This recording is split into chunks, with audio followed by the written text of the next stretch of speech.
یہ سن کر وہ کچھ دیر کے لیے ساکت سی رہ گئی اور خاموش ہو گئی۔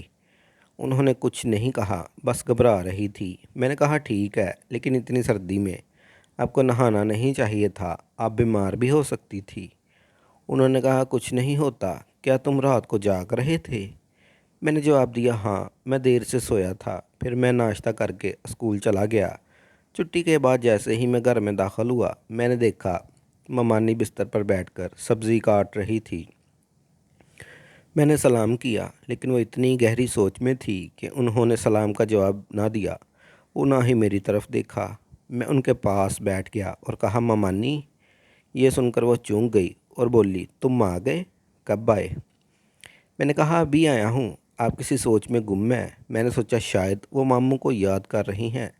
میں نے کہا اگر آپ ماموں کو ایسے ہی یاد کرتی رہیں گی تو بیمار ہو جائیں گی، اپنا خیال رکھیں۔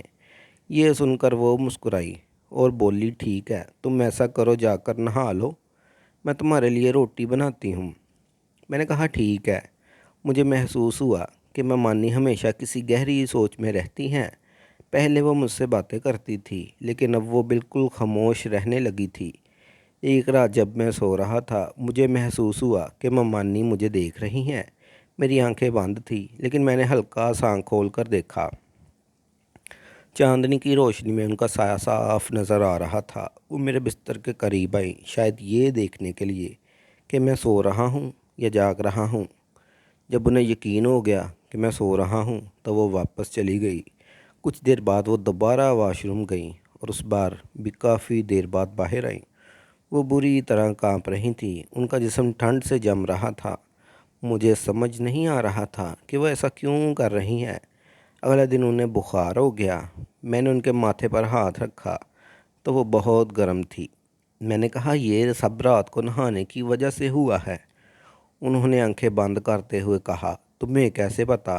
میں نے کہا میں جاگ رہا تھا، میں نہیں سمجھتا کہ آپ رات کو کیوں نہاتی ہیں۔ انہوں نے کہا میں تمہیں نہیں بتا سکتی، تم اب بھی چھوٹے بچے ہو۔ میں نے اسکول سے چھٹی لی، ڈاکٹر سے دوا لے کر آیا اور ان کی خدمت کی۔ کچھ دیر میں ان کا بخار کم ہو گیا۔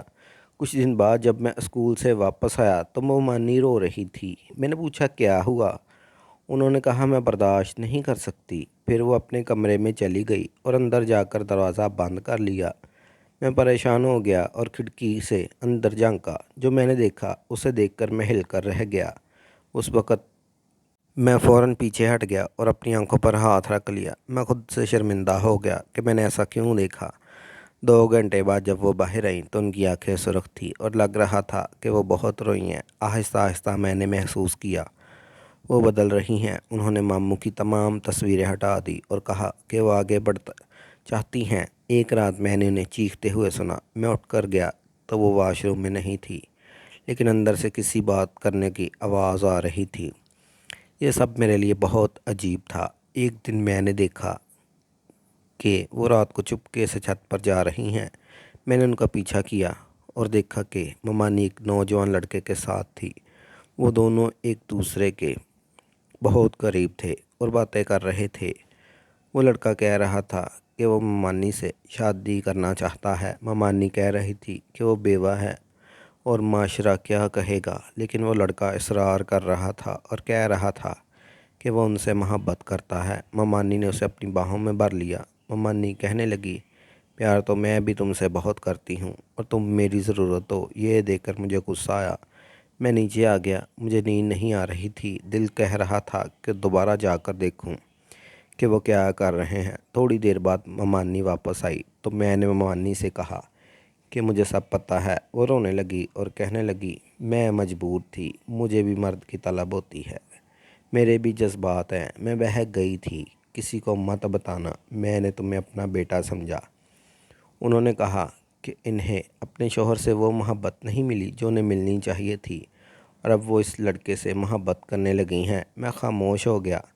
آخرکار میں نے یہ بات اپنے والدین کو بتائی۔ وہ آئے اور بات کو سمجھداری سے حل کیا۔